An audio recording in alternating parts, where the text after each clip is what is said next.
All right, hello everyone, and welcome to Theorycrafting Thursday. We are, of course, everybody's favorite Boku no Pico character analysis podcast. It is truly one. That was like a really shit idea. It was a really good idea. You told me to make the best kind of podcast I could think of, and this was that. You literally asked me if you could do that one, and I said no. Well, we're doing it now. So this is what we're going to talk about. We're going to talk about dropping ice cream all over the ceiling and all kinds of Boku no Pico style antics. Hopefully you kind of listener are listening to this and being very confused. Anybody that knows what I'm talking about is, well, you know, you're as scarred as I am in that case. Anyone like from the internet pre-2013 would know what you're talking like. I hope not. I hope some. Yeah, well, that's why I said don't do this. You're fucking stupid. I want to do it. You got to do it, dude. Come on. No, okay. Anyway, so yeah, that's that. Don't look it up if you don't know what it is, and we're gonna move on. Talk about Dota 2 instead, shall we? There's a lot less criminality tied to Dota 2 than there is tied to watching Boku no Pico, especially if you watch all 3 episodes, which is not a good experience to have. Moved on yet. I mean, we can move on. Let's talk about Dota 2. How's your week treated you? It was good, and then it just turned bad. Like the last 2 days, I got up to 4,900, and then down a little bit, but it's fine. Don't sweat it. We know we can get there. We'll get there.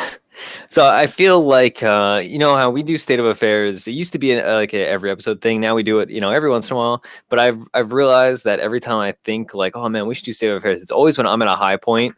And yeah, I was like, you're gonna ask to do it because it's like the first time you've been like above me. So he's like, he's gonna ask after I told him on a lose streak, so he can be like, I'm so good at this game. I've been above you at many periods because you swing so far in like because I play so little ranked that I sit at the same point for a long period of time, whereas you play only ranked.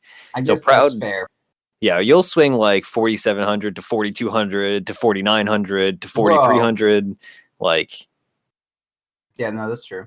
I was gonna say that definitely happens. Yeah, so that you know that's not really fair. We all know I'm better than you inherently, but yeah. Currently, I'm sitting at 4,800. I went on a big win streak yesterday on stream. It's not a big win streak; it was 2 games, but 2 games are important. But yeah, Dota's been treating me well. I realize like you've had some games. Even in our Hakuna Matata team practice games, we had a couple losses last night. We went 1-2. And there were learning games, though. I think you'd agree, right? I guess so. It's I don't know. Dota's been treating me fine. I know you're kind of you've had a rough time, but I know you've been trying out some new things, right? Proud. Been playing that Arc Warden. Yeah, all my Arc Warden games have been wins, except I guess I have 1 loss on it now. But yeah, I've been playing some Arc Warden. Just decided to figure out that hero, and it's been going pretty fucking good. You put him mid, and then you just kill everyone. You just kill plenty of human beings with this hero.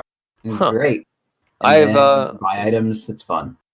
I know when I've played with you playing Orc Warden, it's mostly been safe lane, but your preference is mid? I play in mid now in international rank because I'm always like the greatest human being there. Mm-hmm. So I run a mid. Yeah, but yeah, I play mid or safe lane. The last couple games I've been playing have been mid, and it's always like I get several kills. It's great. Yeah, it's very.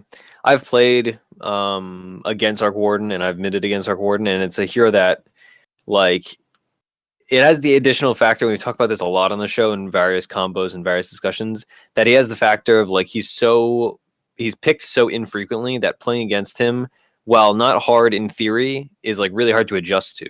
Like the counter to Flux is like, all right, get near somebody, but like.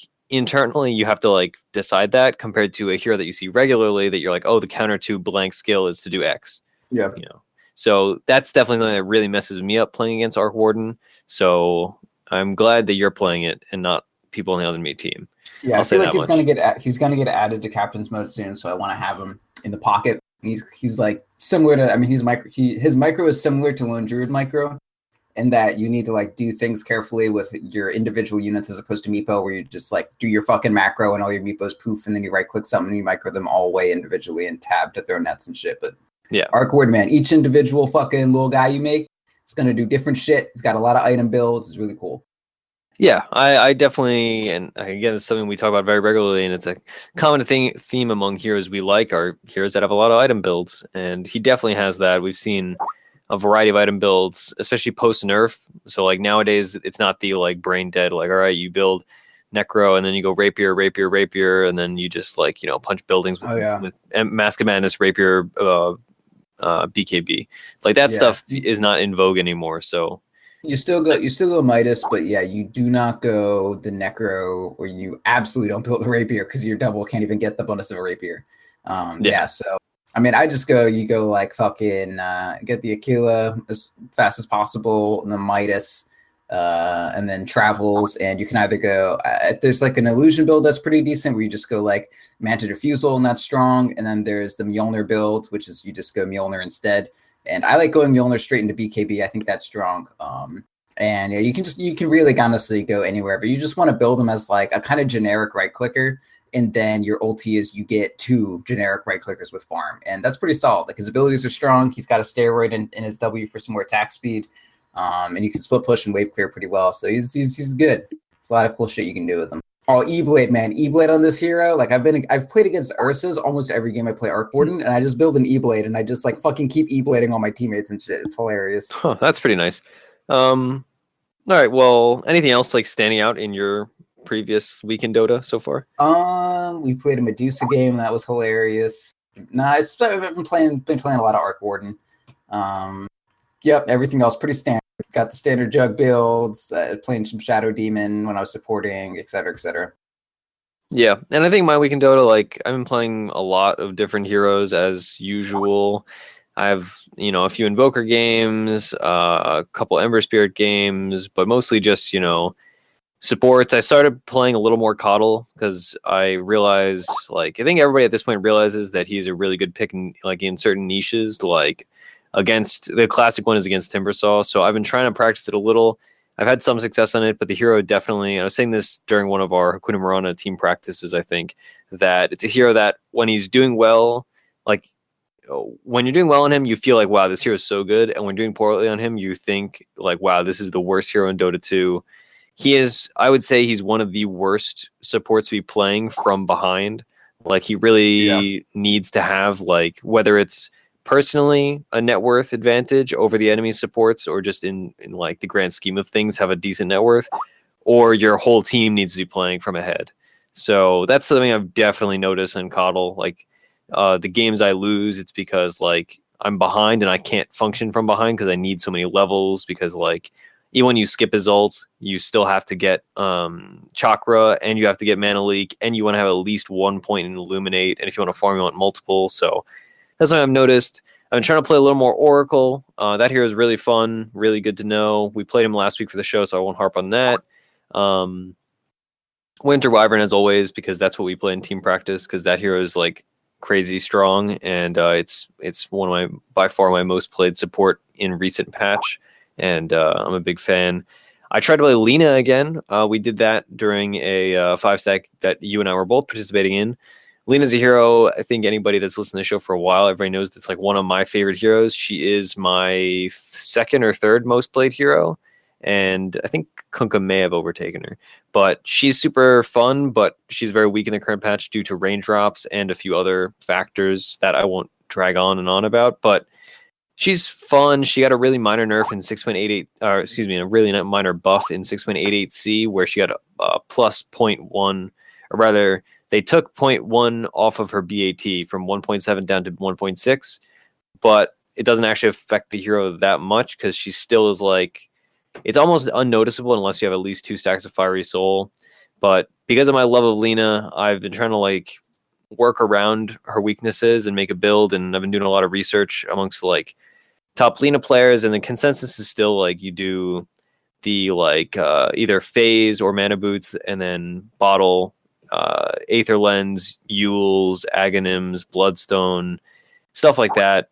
Even though she got that BAT buff, Bloodthorn is pretty good on her, but like you need so many of these like mid-game int core items that it's hard to transition into like a hardcore right clicker.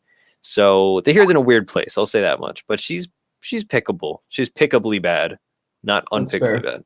Yeah, I mean, she gets 6% more physical attack damage overall, but it's But she like doesn't do it. So yeah, when you're dealing with Lena right clicks, it's not like, oh, 6%. That's enough to that, like, now there's like some it's like either Lena does a lot of damage right clicking or she doesn't, and a small variation of like 6% more doesn't really throw her like over the threshold. Like you throw 6% more on Juggernaut, you feel that the whole game through. You throw 6% on Lena, it's going to be a real long time and a lot of items before that even is noticeable. yeah, I mean, it helps in like certain instances where like for instance, I clearly remember one where a Skyrath was running away from me, and I like there's a not insignificant chance that I would not have like he was fogging me. So if I had that extra 0.1 on my BAT, there is a not insignificant chance that one of those fireball throws would not have gone off. Which that kind of stuff I guess makes a difference. But again, like it's very unnoticeable in like the grand scheme of things. You might see like the minor buff, but in the moment, it's not like, oh man, Alina's suddenly really good. Yeah. It's Yeah, like I mean, at the you'll end get an of the day, extra. Dota is definitely a game of inches, so everything Yeah. matters. Everything counts, but still, like not a huge shift in Lena, but still enough that maybe like she wins a little bit more late game and that sort of thing. Yeah, it's like exactly. It's like you get an extra couple auto attacks off here and there, and everybody knows like there's so many fights where you get away, and you're like, boy, I have 15 health, or boy, I have 60 health, or whatever. And maybe that's the difference is Lena gets an extra auto attack or two off, and maybe you kill somebody that you weren't going to kill. So it's nice, I'm not going to turn down buffs, but it's not the buff that she really needs. Like she's not suddenly going to be a really popular hero, and we're not going to go into the harsh details on 6.88C, but all of the buffs and nerfs were give or take that exact dynamic where it's it makes the hero a little better or a little worse, but it doesn't change the pick rate drastically. So that's why we're not really going to drag on about 6.88C. Okay. It's I mean, Shadow Demon's illusions die a little faster. Everybody else, all the other top heroes are a little worse. Mirana doesn't get a second thing on Starstorm, which is what everybody was saying the nerf should be. But it's not a big deal. Anyway, of course, for our segment this week, it is post TI. Last week, I was very lucky to cast with AG, and this week we have Proud. So we figured we would discuss a little bit about how our pubs have changed and adapted post TI. I suppose this also includes 6.88C changing things, but really, like I said earlier, I don't think pick rates have changed drastically since that. But yeah, I mean, after your weekly meta update going on. Yeah. Well, it's one of those things where like every year after TI, especially for those of us that have played for a long time, you see these changes where the pros have deigned that that like this set of 20 heroes are like top pick, and then the other 80 heroes are like pickable but situational. Obviously, those are very arbitrary numbers. The actual things would be like a better example would be like the top 5, right? After TI, everybody's like, man, Mirana's really good. Man, Shadow Demon's really good. Drow's really good. Yada, yada, yada. And that's kind of the TI effect, I guess you could call it. So yeah, we've definitely felt that, I would say. What has been your standout thing in TI pubs or post-TI pubs? I've just been noticing a lot more faceless, like not even specifically offlane, Oh, yeah. but I'm seeing a lot of people play faceless carry now. And it's pretty strong, honestly. Yeah. Faceless safe lane, good stuff. Would see more Axe played seriously, like Axe mid, or like I think S4 plays a lot of Axe mid in pubs and shit right now. Just like Axe mid, Axe off lane. Like it's really easy to pick Axe and then get someone else to like dual off lane with you. Whereas before you might pick a weird hero that people aren't expecting, like Axe, and be like, "Hey, I got this plan. I'm gonna dual off lane," and then no one on your pub is gonna listen to you. But like now, if you do that shit, everyone's like, "Yeah, I've seen this before. Let's do it. It's great." Yeah. I definitely feel you on the Faceless Void thing, especially. I'm a long time fan of Faceless Void, and I always like seeing the hero played in the safe lane. I mean, I like seeing him played in the off lane too, but Faceless Void in the safe lane is like there's a certain amount of nostalgia for me. I haven't actually played it yet. I'd be looking forward to it, but I definitely have seen the Faceless Void that you're talking about, and the Shadow Demon is really the standout for me. He was getting more play like before TI because people were seeing other tournaments, but obviously TI being the most watched tournament of the year, people were like, "Oh, hey, Shadow Demon is actually really good." Elder Titan as well. Elder Titan, I should say I hate it because I actually like that hero and I think he's interesting, but he is so good, and I see that hero all the time in my pubs. I'm sure all our listeners that are playing pubs are seeing this as well. Yeah, those are two stands for me. Is tons of Elder Titan. Not so much Ricky as there was pre-TI. I feel maybe that's just me. I don't know. Have you felt the same way? Definitely less Ricky, but it's still there. I mean, I'm Yeah. looking at like the Dota buff, like pick percentages and that sort of thing, and like Yeah, the actual empirical data. Yeah, we're like Ricky's definitely fallen down, and it's funny. Like when you look at 5K, it's like literally everyone in the world is picking Mirana, just like absolutely no fucking question about it. But Yeah. But yeah, I mean that's kind of my feelings. Or we're seeing those popular supports. We're seeing more Coddle, like I was talking about earlier. Not like a huge amount, but I think it's almost more notable where these heroes that you would almost never see you're now seeing at least semi regularly. Yeah. That's something that's very noticeable. More Oracle, although Oracle obviously has the kind of skill cap where like. If people are watching TI and they see Elder Titan played, they're like, they could play 3 games of Elder Titan and then have a general idea of how to play it. But if people are watching TI and they're like, boy, a lot of people are running Husk or Oracle, and they try to just pick up Oracle, things are not going to go great. But I have seen a bit more of Oracle, both on my end and on Pub's end. I've been playing more of it. And I think also Kunkka has been a standout. We're seeing way more support Kunkka. As a number of people on Twitter and Discord were very happy to point out, they were very correct. I've been a very happy person watching a lot of Kunkka play at TI and having him be a standout in pubs now even. So I've been happy to see that. I don't know. I haven't seen anything like game breaking my pubs.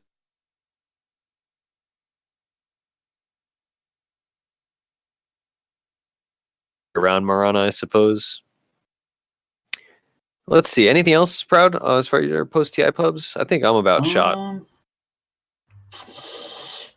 I mean, Ogre Magi is like more of a thing, right? I did have one Skywrath in one of my pubs go mid, and I was like, I see you. I know I know who you think you are, and guess what? They were not. And they were absolutely not.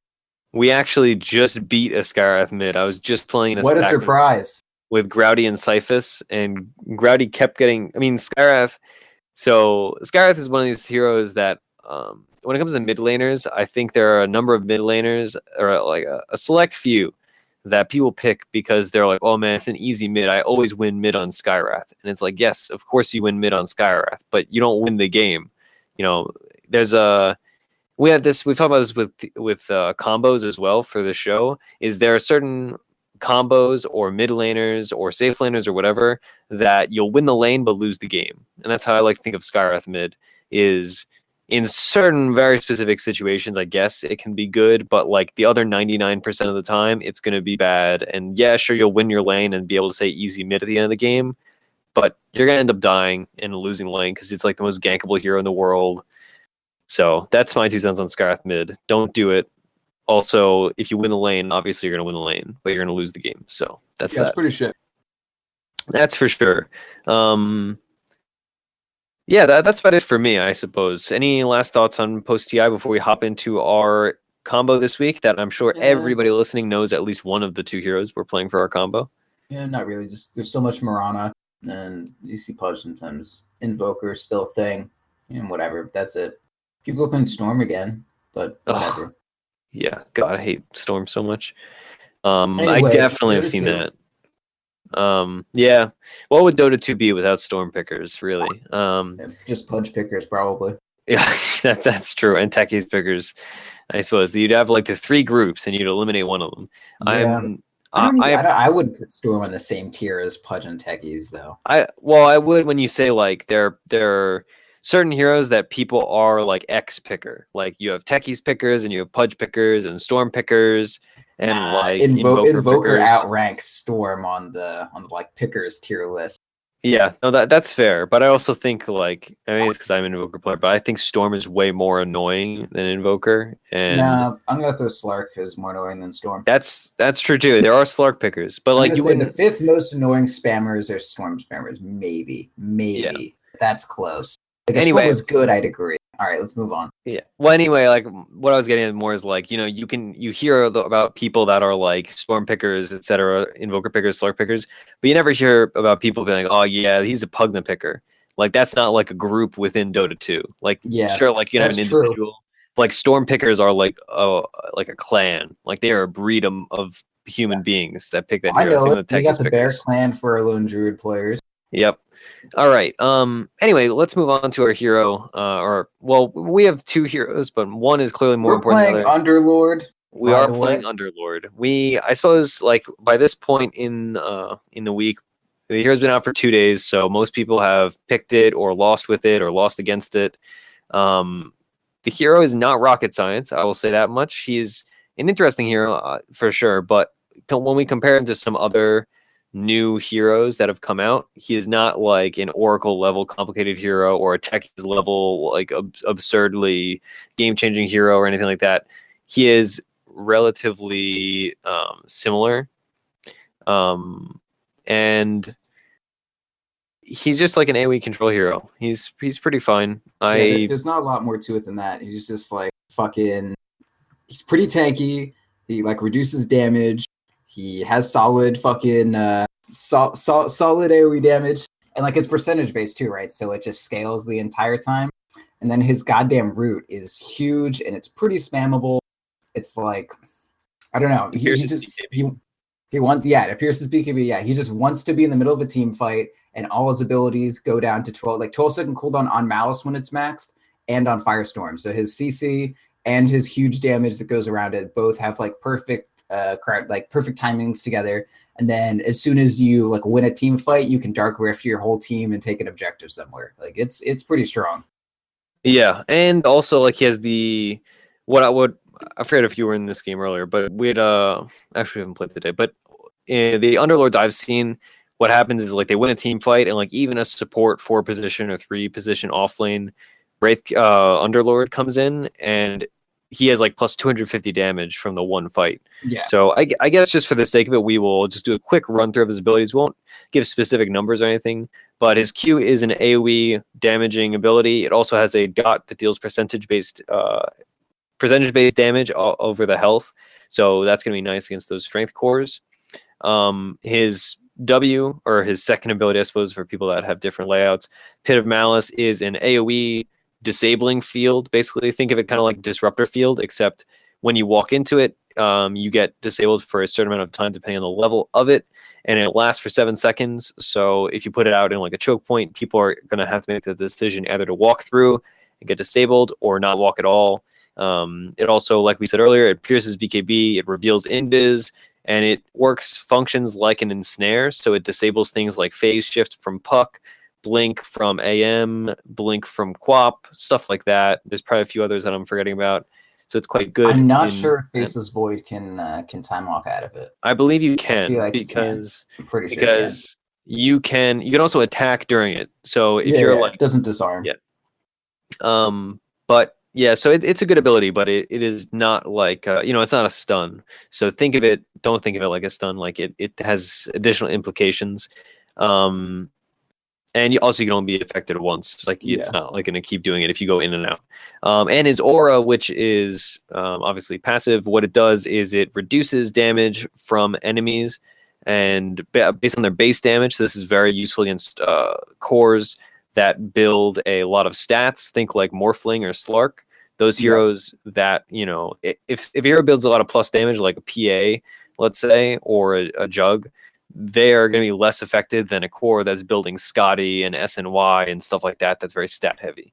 So it actually ends up in the late game, it reduces 42% base damage, which is a lot of damage against certain heroes. And give that some context. Like if you walk that up to a level 16 Tiny goes from doing 300 damage to like 160. That's not...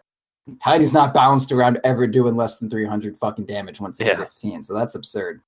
Yep, and also the other implication or the other effect of his aura is he basically soaks up damage from dead things. So when nearby creeps die, he gets damage. He gets in a laning phase.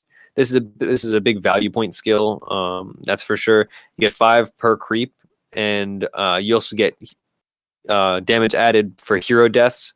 That scales up from 30 to 45. So that's what I was talking about earlier. Is like, you win a team fight and 5 heroes die around you. Also, you don't need to have the killing blows for any of these, even the creeps. So you just naturally, even as a support, soak up so much damage as a fight goes on or as a push goes on. And it lasts for a while. It lasts for 30 seconds all the way up to 60 seconds. So the hero has some pushing power, some damaging power, even as a support. And then his ult is basically think like a combination of a Wisp ult with TP boots. That's the best way I'd describe it, I suppose.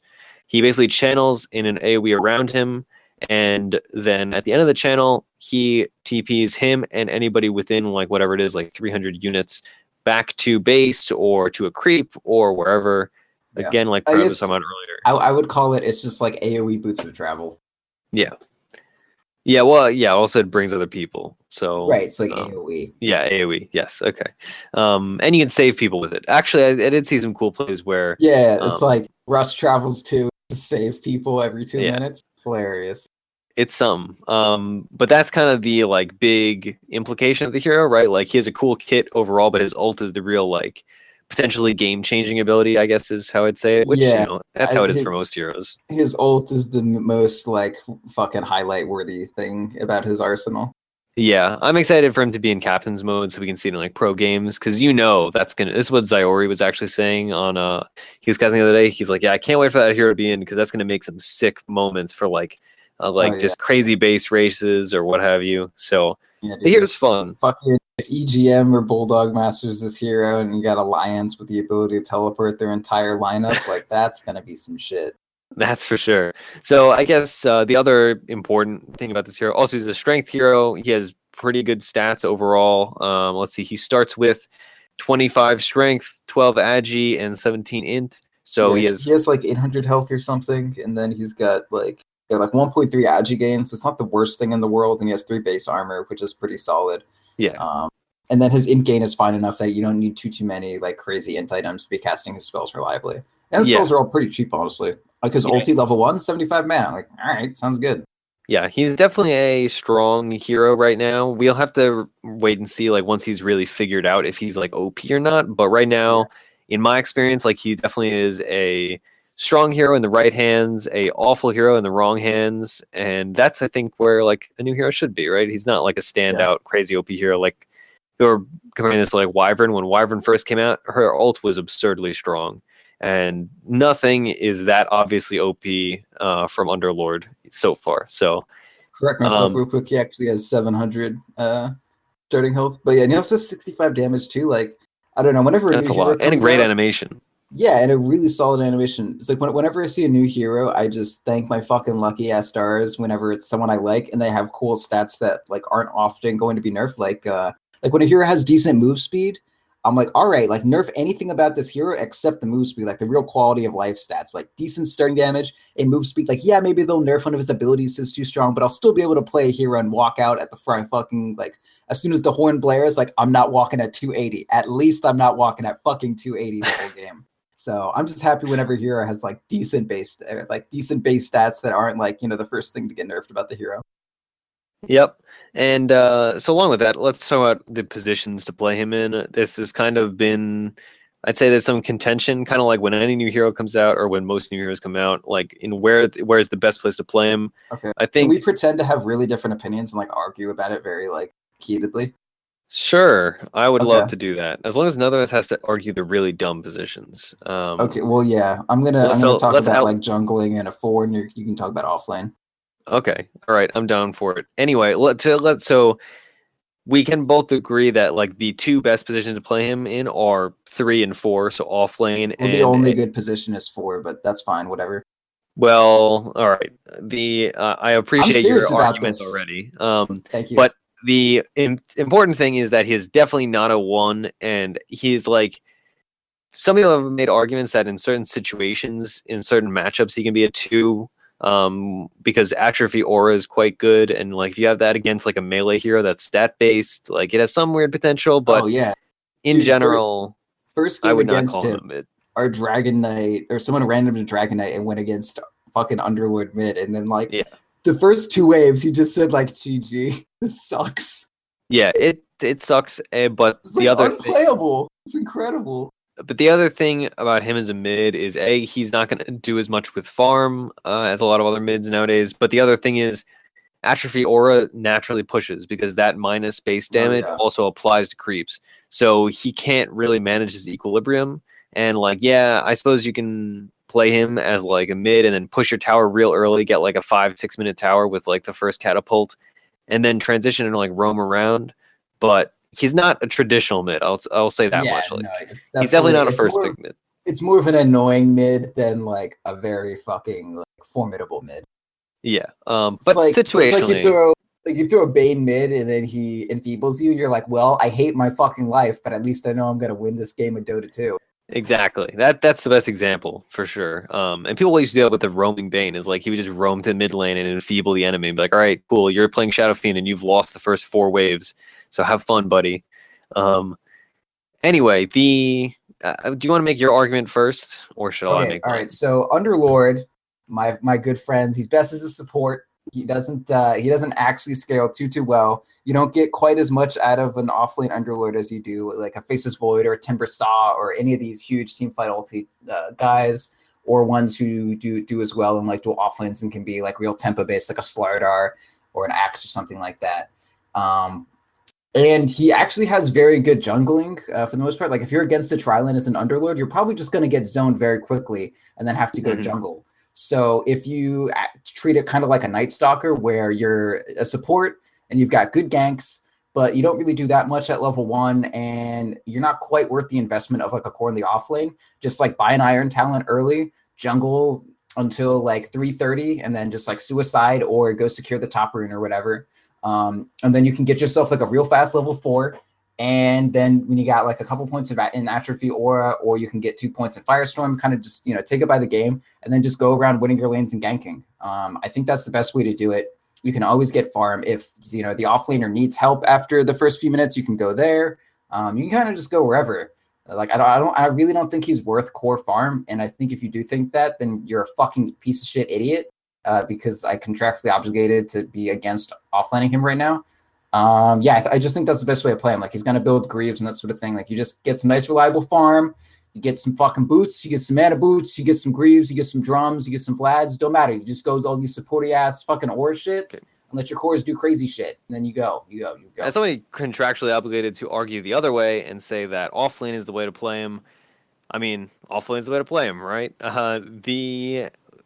One of the first things that I think anybody should do when you're learning a new hero, when a new hero comes out, is you look at all the top players playing the hero, thanks to wonderful services like Dota Buff, or just looking at your friends and seeing, oh, hey, which of my friends that is good at Dota is playing X hero well. And Underlord has primarily been played in the off lane by like all the top players on Dota Buff, and it's not like one guy or anything. It's all of the guys that I'm seeing and all that stuff like that are playing it as off lane. They are doing generally the same builds one would do as 4 position. You still go Greaves, Vlad's, Veil, Blink Dagger, stuff like that. Those utility items, and in my mind, you play it a lot like. Kind of like you'd play like a Tidehunter itemization wise, and you just play him more like a skirmishy hero, kind of like a Slardar. So it's nice to have a lot of levels on this hero, especially because your aura is a great value point. You're always going to be maxing your Rain of Fire or Hellfire or whatever the heck his first ability is called. In Dota 1 it was called Rain of Fire, but that's quite copyrighted. Firestorm, that's what it is. And Pit of Malice is it's a great early game value point. That's what you do with it in as a roaming 4 or as an offlane, but eventually you want to put levels in it, and so having those additional levels from the offlane, it's really nice if you are able to do it. That being said, Pride made some good points about the fact that as a hero without escape mechanisms, despite his great stats in the beginning, if they are running a strong tri-lane, you are going to have big issues and basically just be zoned out of XP entirely. This is why if I neglect my contract momentarily, 4 is definitely the place to play him optimally, in our opinion at least. But in the 3 position, he's totally playable, provided they are running, let's say, a dual lane with a heavy roaming hero, or with a hero that's going to be roaming often, I guess is the better way to put it. Yeah. Or if they're running a weak tri-lane that is going to be easy to punish or easy to or hard to zone you. Situations like that, or in like, if they're running an aggro tri and you want to 1v1 somebody, like, I suppose that's also something that can happen. But in general, I think his position is that 4 that Proud was talking about. He has the ability to farm up kind of like other 4 positions, Night like Night Stalker. Stalker. Yeah. Or even like when I think of 5s, like Winter Wyvern, I love playing because she can farm really quickly with Splinter Blast. Even if you're like getting wrecked and all that, you just go to a side lane, you Splinter Blast a few creep waves, you get like easy mana boots. You're gonna have a similar thing with Firestorm and being able to just farm waves, even if you're just a 4 position that has nothing. Oh, you know what's fucking insane? The percent damage on Firestorm affects Roche. Like, you kill Roche so fucking fast with this hero. It's absurd. Okay. See, I Like, saw that's that in the game, and I was actually like, "This Roche is dying really fast. There's no way this works on Roche, right?" And then I didn't Yeah. actually do the Nope, research, it but do. Yep. that needs to be patched. That sounds Yeah. silly. Atrophy Aura also reduces damage. Like, it's fucking nuts. Okay, I want to say, I think there's definitely something to, like, if you play Underlord as a core in the offlane, and you're doing well, if you can get away with maxing Atrophy Aura and going, like, a Vanguard, it's so fucking insane. Like, You I man was fight any carry. Dude, it's like honestly wow. Like I mean, you can even do it. You like don't go Vanguard. You can just go like PMS even, and that's fine. But I was playing Underlord as a 5 even. Like I picked Underlord. I was like, yo, I'm 4. I'm gonna do a little bit of jungling, and I'm gonna like buy shit, and it's gonna be fine. And then someone picked Bounty Hunters. So it's like, okay, I guess I have to be a 5 fucking Underlord. But even then, I had like a 40-minute Crimson Guard, and AM like blinked on a really squishy ass support, and I just popped Crimson Guard and walked next to him. Literally nothing happened. Like 40-minute Anti-Mage, like he had about like between 5 and 6 slots, and just no fucking damage happened. It was incredible. Yeah, the hero definitely has potential in those kind of matchups, like we talked about earlier. It's very niche, and I think that's why we're seeing people play him as like a 1 or a 2 because he does like have some degree of success, and you can get a ton of damage if you're in the right situation. We're actually discussing this in Discord the other day, where I could see playing him as a 1 in or a 2 if you are against a team that like has a ton of like summons. So let's say like they're running like on the Monday show they're talking about the cheese strategy, the cheese strategy with like Nature's Prophet is the primary here that I'm thinking of. And like Pit Lord you could play, or Underlord, excuse me, don't sue us Blizzard. Underlord gets so much damage from the summons with Atrophy Aura that if the enemy team's running a push strat with like Enigma, Nature's Prophet, like that's an easy 200 damage. Like, that has some weird potential, and like you just buy Battle Fury and like Echo Saber and Cleave. And like MSS, a pro player, for anybody that is not up on pro news, he was propagating one of these builds where like he was going mid and then going like Vanguard, like you were talking about, so he was just unkillable, and then transitioning into like SNY, Echo Saber, Battle Fury, stuff like that. So it was pretty nice. Underlord, I mean, if you were going to right click on this hero, this is a pretty prime candidate for an Echo Saber. He wants the mana, he's strength, he has no mechanic that makes Echo Saber not awesome. Yeah, I mean, I'm not advocating doing this at all, but I'm just saying. Yeah. There are worse heroes to play as a 1 or a 2. We'll put it that way. Just want to throw out the idea, like, what if Broodmother? I just want, like, if you're gonna Firestorm something and you're gonna talk about heroes that are good to fucking like Firestorm and then get a bunch of Atrophy Aura stacks, like Broodmother's a pretty good one. Yeah, I definitely agreed, because that's what we need in Dota, more Broodmother counters. Yeah, we definitely don't have enough yet. I want to say, like, I feel like if I wanted to say where I know for sure this hero fits in Captain's mode, definitely against right, like in good Dota, like where he actually will be, not like what's fun when he gets released. Really good against the stat-based carries, obviously, like anyone and their fucking mother can say that.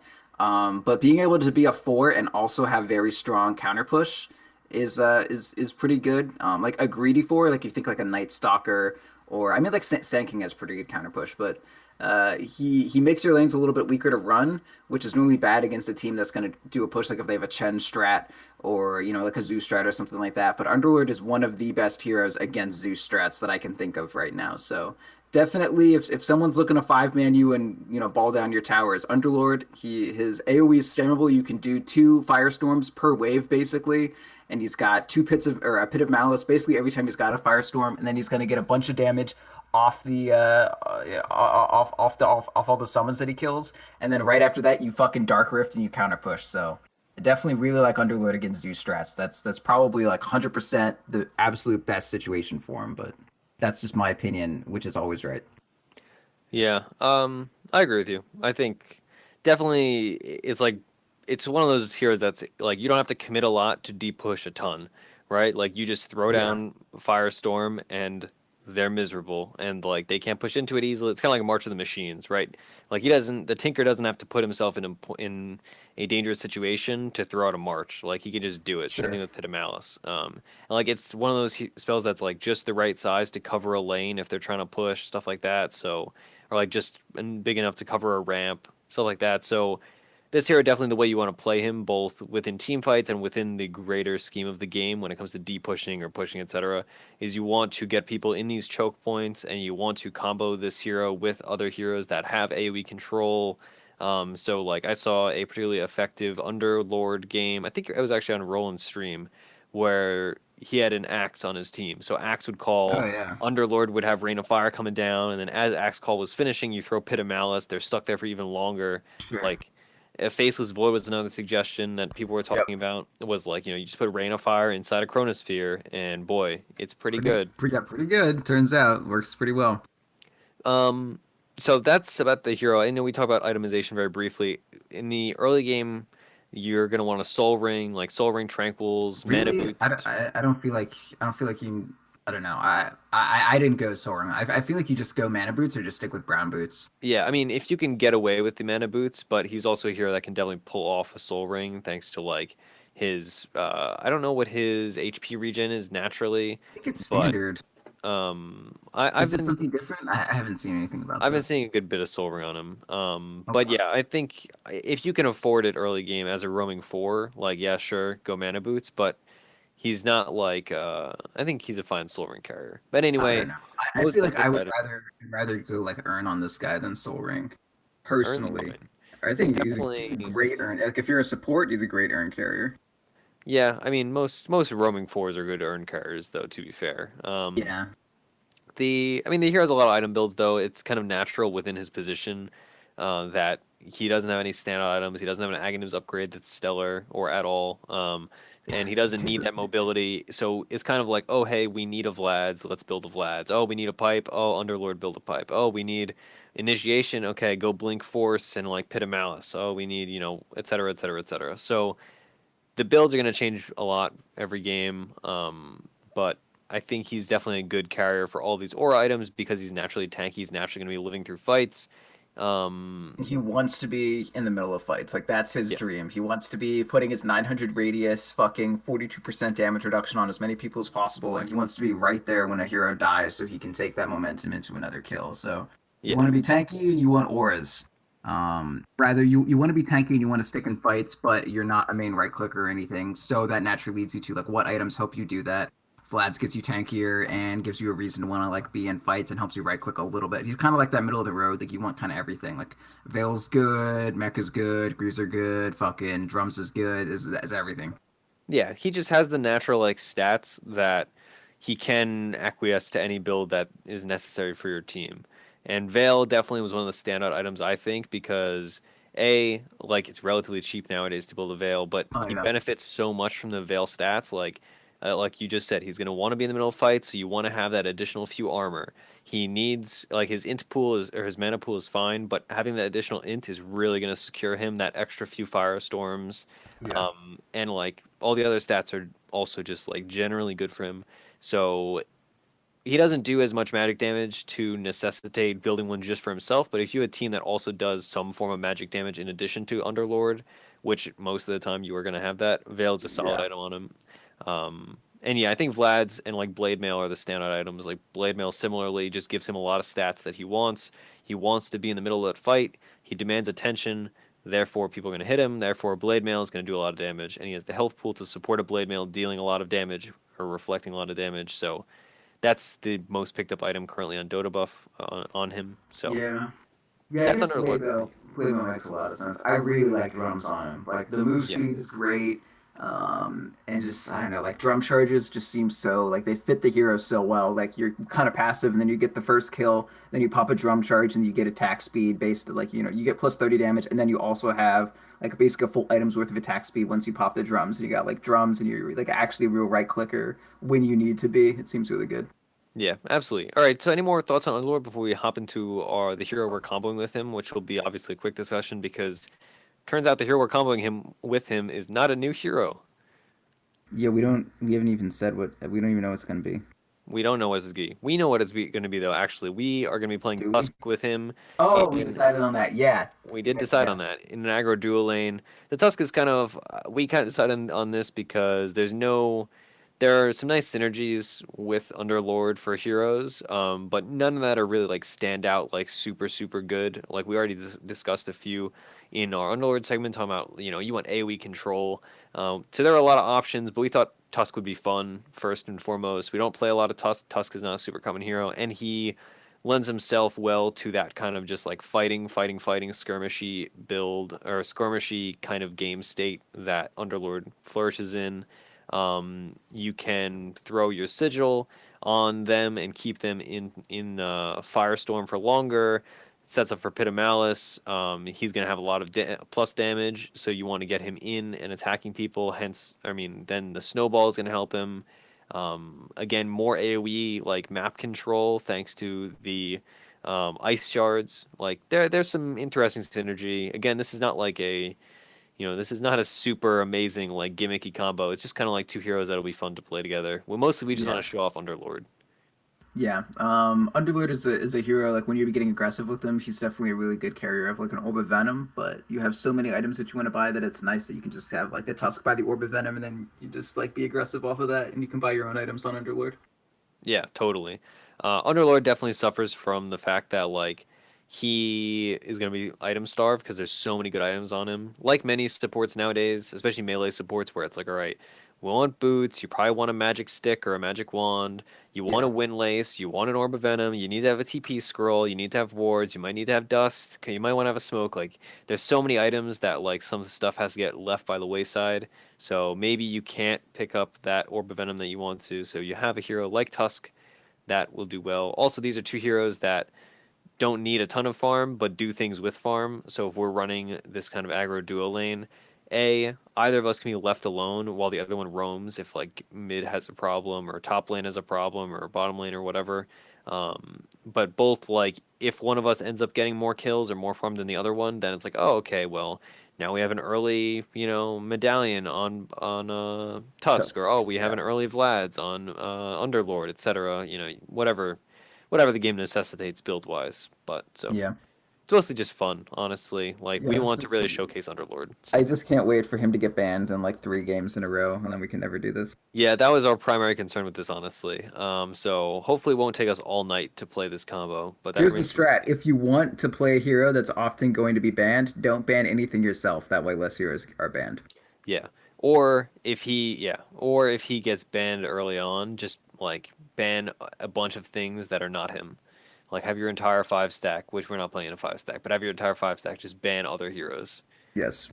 I don't think that logic works mathematically, but yeah, I don't. I mean, I feel like they like ban some heroes on like each side that bans. I don't know, whatever. Yeah, well, whatever. We'll see, and we're the ones that have suffered through this potentially worthless few games before we get to actually play Underlord. Also, we have to see like what if the other team has first pick and they first pick it. Oh, okay. Well, I haven't abandoned a game in a long time, so maybe we could just abandon. Anyway, thanks for listening, and we will catch you on the other side of this. Of course, you can watch the VOD that I will be posting on youtube.com/.ptv1. Probably playing Underlord, but I don't believe Proud has recording capabilities. I'll probably record. Okay, Proud to record then, and hopefully you will see his VOD. If nothing else, we will have mine just in case his fails or something like that. Yeah. So catch those there, youtube.com/.ptv1, numerical 1. Goodbye.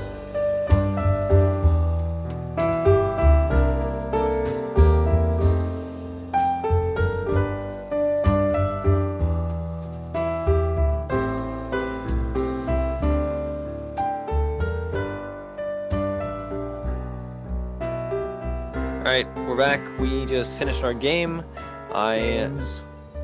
Games. So it turns out I was actually complaining in Discord mid-recording, or mid-recording, because it turns out playing a new hero is incredibly difficult in ranked because people ban it. So we had to play an entire game where we played Lone Druid Ogre Magi, and it was not a great game, but it's not very relevant to the actual podcast. But yeah, so it's been a long evening. I will say that much. Trying to play Underlord, but we did eventually play it. We did have to switch to unranked, which. Without harping on unranked, I think we can both agree unranked shit. Don't fucking Yeah. play unranked. If you have the option, never play unranked all pick. Unranked all pick is the new low priority. If you didn't fucking already know that, which you should. I don't know. Low priority is a lot more fun than unpicked all rank. I know, that's why I'm saying Unpicked it's all the rank. new. Because like pick unranked. like fucking low prio now, like that is fun. I don't ever go to low prio, but for friends like, yo, I'm in low prio, can you help me out? And I'm like, fuck yeah, dude, I want to play single draft for people try to win. That sounds awesome. Yep, I always agree to that. But yeah, so unranked all pick was not great. For some reason, I keep like mispronouncing unranked all pick, but I don't care. Yeah, the game was something of a mess. I will just give some basic lineups first. We had a safe lane Slark, a Legion commander that was rotating between the jungle and the safe lane. Our off lane was, of course, our dual lane, Tusk and Underlord. Odinlord. Underlord. And a mid lane Invoker. And the enemy team had an off lane that was Ursa and Ogre Magi. And then they had a safe lane Clink's Winter Wyvern and a mid Kunkka. Respect to that guy. Nobody saw it, but I flashed a peace sign. And God bless mid Kunkka players. Good job. He was quite good too, but that's not that important. Yeah, Anyway, he was impressive compared to other mid Kunkas I've seen. he also got a couple really nice DD runes, which are very high skill. But yeah, he was quite good. Also, the Invoker was like the worst player I've seen in a while. So he rushed a Midas for context, like literally 7-minute Midas. nothing. He had it at 8. He had it at 8. He had it at 8. Okay. It was like 750. Yeah, Dota buff says 7-minute, but yeah, He probably may have not. bought it at 7, but like after ferrying or whatever. Oh yeah, and then he got it and then died without using it for like 15 seconds. Oh my god. Yeah, he was not the best. But I mean, it's unranked, so like that's where people go to practice stuff that they clearly have no clue how to play. That so surely must have been what was happening. That's got to be what was happening. Yeah. And like again, like the reason why like I used to play a ton of unranked, and nowadays people just treat international rank like unranked, in my experience at least. So and that's exactly what I do, and that's why like international ranked is worse than regular ranked, and unranked is now like doubly bad compared to what it used to be, where it's just like unranked was casual and ranked was quote unquote serious. Now it's like I don't even know why you'd play unranked. But anyway, that's not important. So let's talk about our lane. So we had Tusk Underlord, like we talked about earlier. Yeah. I think actually let's just say like overall feeling of the game. I will say I had a good time playing the game, but it was not even close. Like our laning, anybody that heard our like the team comps knows that like our team comp was abysmal. No pun intended. It was actually terrible, and we lost heavily. But I mean, I had a good time. I think Tusk is a fun hero, but the game did not go well. Well is definitely not the word I would use to describe the flow of this game. So we were saying earlier, like Underlord is really good against stat heavy carries, and that's really every carry in the game except for Clinks and Ursa And Kunkka. Yeah. It was so rough. that was our game. You can find it at YouTube, and then you can follow our Twitch. And it was our theory and your fault. Yep. But anyway, we definitely did like team comp wise, and we've talked about this on other shows when we've run other combos where like, we're tied to a combo. Like we got to play it, right? We got to get the show done. We gotta do it. And at times, like this time, the combo did not fit the game. That is for sure. And Underlord and Tusk, to a certain extent, both were pretty awful against their team. Underlord, you're an AoE-based carry, and they had heroes that are going to constantly be on other like flanks and stuff, and had long range, and so we couldn't like get a bunch of them in AoEs at any given time, other than when they were high grounding us. Hey, our high ground was sick. It was pretty good. They had the biggest advantage in the world, and we fucking stopped their shit dead. It was great. Yeah, it was one of those things where, like, if we could get our team out of laning phase successfully, the game would have been fine. But that most definitely did not happen. Anyway, let's talk about our actual laning phase. So again, Underlord, Tusk versus Wyvern and Clinks. I think we can both agree this is maybe one of the worst matchups Well, we can think let's of. try a thought experiment. Okay, let's say we're winning, which at level 1, technically, I mean, you skilled wrong at level 1, which was really fucking bad. I'm gonna let you know that right now. I But disagree with you, but okay. ah, well, anyway. So what? Let's say we want to kill them. What do we do? What's the plan? We don't kill them at level 1. We come at level 2. All right, let's say level 2. We want to kill them. What do we do? What's the move? We snowball in, Okay. and Okay. then you put down a rain of fire, and Okay. which you didn't skill, and then we ice shards and we keep No, them I in the had rain that. of fire. You I did had that at not. level 2. No, you did not. I mean, I You have my leveled W at level 2. your W, which is not rain of fire. It is pit Right. of malice. Yeah. So you leveled the wrong thing. You should have had Q and W. You Oh, should have had then we couldn't have done anything. no. I mean, you didn't do anything with your E. I You beat the like shit out of Wyvern. once, and like it doesn't suit our lane. Like our lane No, you're when right. You're when right. we're It should have been QW level 1. yeah, a level 2. Level 2.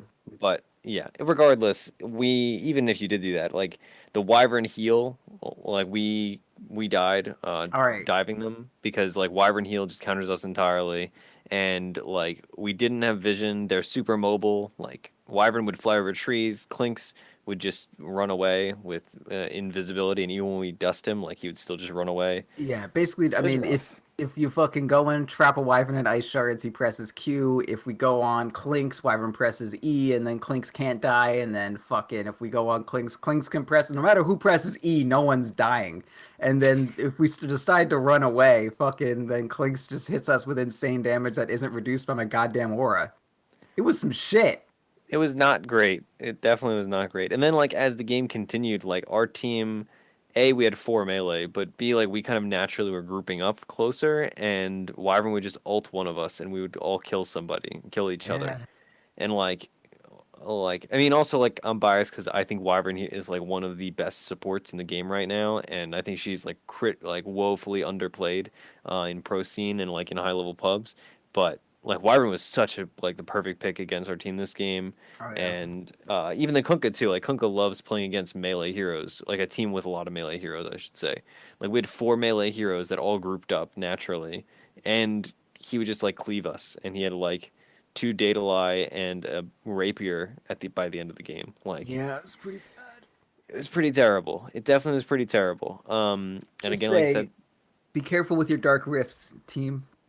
Because yeah, sometimes you end up saving their Ursa. yeah, and like yeah, again, like I feel like this game went so horribly awry. Like you should just talk about your experience playing Underlord Okay, I love him. because like He's this great. game is so irrelevant. Like it was just a complete mess. If you want to watch the VOD, please do. Proud recorded it, and that will be up on our YouTube channel .ptv1, and you Ideally. can watch it. I think it'll be a fun VOD to watch, honestly, because it was just Yeah, like us hanging out and having a good time. But it was yeah. not a good game. It was fun, man. You should have seen. Yeah, it was a fun game though. We I made had some good time. jokes. We had some fucking jokes. Yeah, I like Underlord a lot. I just wish I had a decent laning phase. Cause like there are so many lane configurations where like this would have been fun. Like if they just had a normal fucking support, you know? Just like someone who you could snowball on, and then if you caught them out of position, something bad would happen to them. That would be sick. I would love to have been against a hero who like could have potentially had bad things happen to them. Um, I don't know, man. Like you can't do a dual offlane and then not get something out of it. Yeah, And that's then this game was bad. yeah, Underlord though, I like drums on him honestly. Like I'm really into this drum. How'd you feel about yeah. the drum? I liked it. I like just you having some like general stats. This is kind of like what we were talking about earlier in this show. Is like the hero can kind of build whatever. He doesn't need any specific item or specific stat. So when you get those kind of more general drums in the early game, like you got him at 16 minutes, and like at that phase of the That's game, late. You know, whatever. and it is late, but like still, it's not like you got him at 35 minutes, right? Granted, the game didn't go. Oh no, the game went 35 minutes. The game ended at 44, but I like the. I like getting drums because it's a good like transitionary item because like it gives you a Yeah. bunch of stuff that you need on Underlord, but also it is not committing you into any one build. Like if you had went like first item Veil, like then you would have been much farther into that that Like hard spell damage. Like I would have built just Yeah. Shivas and shit. Yeah. Whereas when you build drums, then like I was just looking at your item progression, like then you built blade mail, which is more like general stats, but very good in this kind of situation where we were just getting killed constantly. And then like you build greaves, and I liked it because it was very open. Also, like I just think drums are like good. Obviously, they're not what they used to be, but they're still quite good. And like you benefit a lot from the movement speed. And when you did have like 150 damage at one point, that attack speed bonus also helps. So I like them. I would build them. I feel like Underlord definitely needs some kind of mobility item, right? Like his cast ranges aren't quite as long as you'd want them to be, and his animations are long. So drums is kind of an in between like kind of giving you a mana pool, and you can actually like get to where you need to go a little bit better. But it's not as hard to get as like a blanker force or whatever. So I like drums in this year. I think it's good. Blade mail is definitely some real shit though. Like as soon as I got that, I felt I had a lot more presence going on whenever a team fight happens. So definitely gonna buy that one again. Yeah, I saw actually when I was just doing research and skimming through some of the higher MMR Underlord games. I saw a good deal of Aether Lens, and I think that would kind of answer a similar question or fulfill a similar role to what you were saying in that first part about you're not like he has long animations and he has low range. So maybe Aether Lens in the future, like mana boots into Aether Lens, disassemble, and then like if you're not going Greaves, of course. I had a Underlord in one of my games that went he went Aether Lens and it looked good, but he went Travel Search, which is dumb. Never go Travels first. If you spend your entire early game to go to jungle, don't build Travels. Yeah, it doesn't help. But I've seen early Travels stuff. Yeah, Aether Lens is good. I mean, I feel like people don't pick it up nearly as much as they used to because of like the whole like it's not super OP anymore thing. Yeah. But still a very good item on certain heroes. It like whenever I'm casting spells and I'm like, oh, it's just out of range, just fucking barely out of range. So I feel like I'll try Aether Lens again. And that also like drums, takes care of your health regen problem, which is kind of the new thing to it. Which so like I only really pick drums up on a hero that also could use some like HP regen sustain. Yeah. So like Aether Lens does the same thing. Like that'll get your health up, and you may not have very much mana regen with an Aether Lens if you just assemble your mana boots, but like at the very least you'll have the Ring of Health and shit done. So still pretty decent. Yeah, and then you ended up going Greaves, and it sounded like we were all pretty happy. That's like one of those key items that like whether you're playing him as a 4 or an offlaner, like he's a great mech carrier. We talked about it earlier. Like he's going to be in the middle of fights. Like it's an ideal situation for him. Particularly good against the Clinks on the enemy team who rushed an Orchid, so you can dispel that Orchid debuff from yourself. So that was fine. Tusk is less noteworthy. I'll just kind of skim through it. I went Phase Boots, Medallion, Blink Dagger, and then I was building a BKB. I was very poor all game. I was kind of just getting like iced every single time. I tried to make some nice. I made a couple really nice snowball plays to dodge Kunkka's to like for instance the Invoker was gonna die in mid lane. He was gonna get comboed by Kunkka, and so I TP'd in and I like snowballed him, picked him up, and then he dodged the torrent and the boat and lived. And like that kind of stuff is nice, but that's not game winning stuff. It's just like a little something here and there. But yeah, like I didn't have a lot of opportunities to just like kill people with my ult or my combo because like if you look at their team, right? They have an Ursa. He's very tanky. He's gonna have ult up. I killed him once. That was my one kill, and I'm sure like I just stole the kill. Then Ogre Magi, who obviously I'm not gonna burst. The guy's like 1 billion armor. Winter Wyvern, she would just what's called E herself. She put herself in ice. Cold Embrace. Cold Embrace. I should know that. I'm the Wyvern player. Cold Embrace. Clinks, he would always have extra health from Death Pact, and Kunkka is also tanky and had an armlet. And like Tusk did not pan out. This hero is not. I don't think Tusk is a weak hero right now, but he's not a strong hero. I'll say that much. And this game really showcased how Tusk cannot be good. I'm pretty sure he's a weak hero. I don't think he's like super weak, but I agree with you that like he needs something extra. Well, I think he's weak. Well, I'm glad you have an opinion. Any more thoughts on this game? Anything we would have done different, like other than obviously in this team comp, like not pick these guys immediately. As soon as I saw this fucking as soon as it was like, okay, we're actually not gonna kill anyone, and then our kill attempts turned into like maybe this will work. I'm desperate right now. I should have just gone to jungle and just like let you offlane, or you should have gone to jungle, let me offlane. Like I don't think we should have tried to force it as much as we did. it's like really lame to not get shit done running this kind of like aggressive dual lane, especially if it's a Tusk aggro dual lane. But I should have just like had you rotate and me stay, or done something like that. Yeah. That would have been way better than the stupid bullshit we tried to do. Yeah, that definitely makes sense. I know I kind of like was not taking the game quite as seriously since it was unranked and like it's really late at night here. Let's go, let's kill him. It didn't work. Let's go again.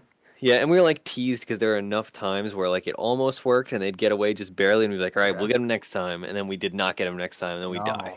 Turns out after they kill us, they get stronger. Yes, it turns out that's how Dota 2 works.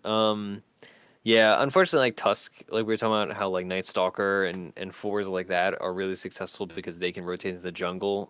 Tusk, I feel like has a weakness as a support or as an offlaner where like he can't rotate into a jungle. Like Iron Talon Tusk is like you get one camp done and then you have to go back to base. Like he doesn't have anything to facilitate that. Whereas I think you're definitely right that like I should have just hung out in top lane, soaked up, gotten 6 at a decent timing, and you should have jungled. And then maybe we could have rotated around and done stuff, but obviously that did not happen. And the game was kind of like out of our hands, but I mean, you can always do something better, right? So yeah. That's basically my thoughts on it. Do you have anything else before I hop into the plugs? Hero's really fun. You should try him out. Just rotate to jungle if it looks bad. Don't just accept your lane sucks and you're in fucking unranked and nothing matters. Yeah. Also, like he's a very good hero. I think So, like, where do you stand? Do you think he's OP? Like, I think he's overpowered personally. Like, I think he's really fucking good. I think he is very good. I think he's OP, but not like wildly so. If that makes sense.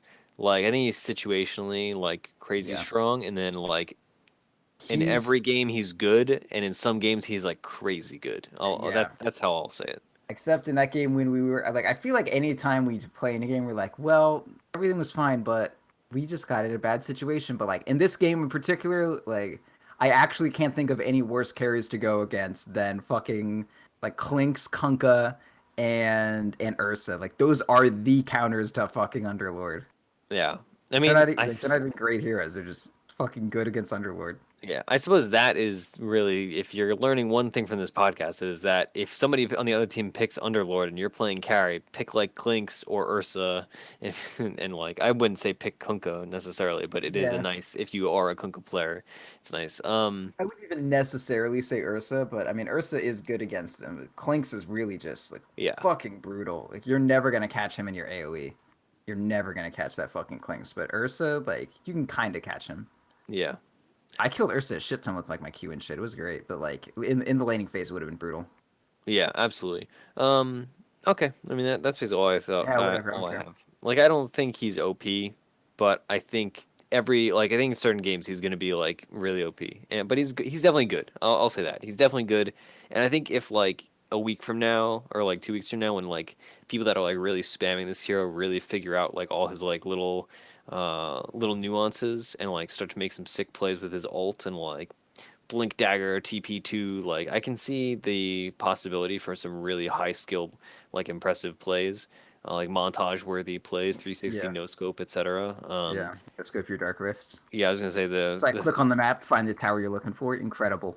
Yeah, I could see many 14-year-olds putting Underlord sick plays to dubstep on YouTube. That's our future, Proud. Yeah. That's our future.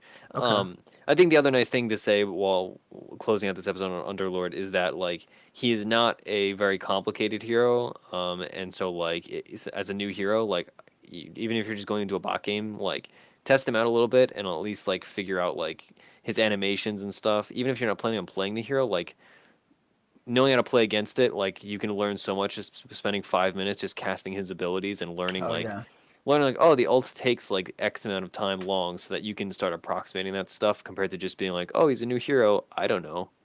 Like that kind of stuff is important. So go into a bot game or just play it in unranked and like have an experience like this. All right. So that's the end of that. I will hop to our plugs now. You can watch our Oh dude, I've been watching the Last Gundam show. I started that. It's really good. I'm excited for you. Thank Maybe you. Next week we can be a Gundam podcast. Yeah, well you told me that people said it was good a while ago and I was like, okay. And it is. I'm glad. I forgot about that, but I'm glad for you. And any of our kind listeners that like Gundam. Anyway. It's so good. You can watch us on twitch.tv/.ptv. That's where we stream. In-houses are starting next week. As well, let's actually find the exact date.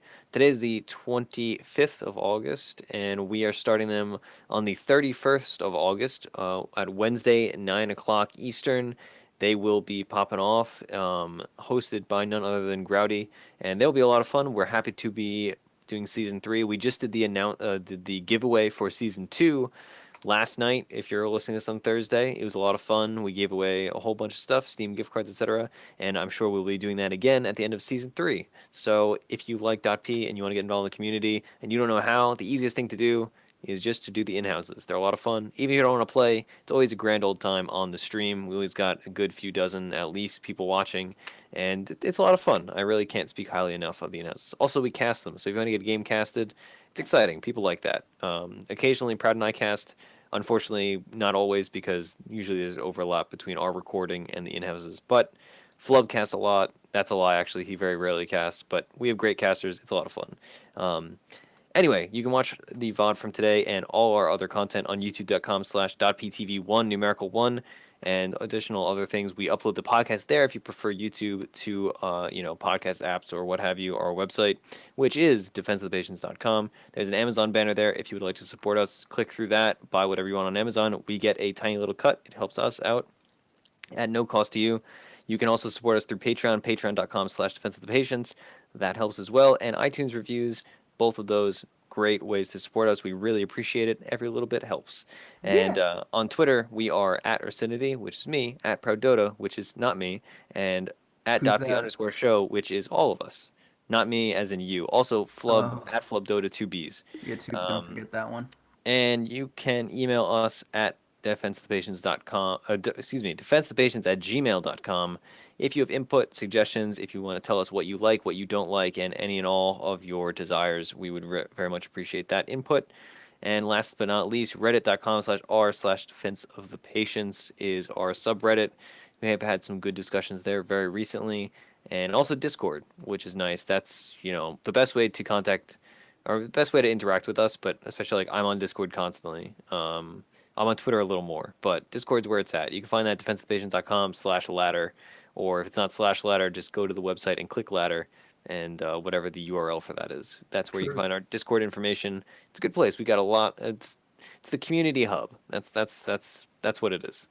Anyway, this of course has been our theory, and if you lost, well, it's probably the fault of your comp. Don't do this. Don't be us.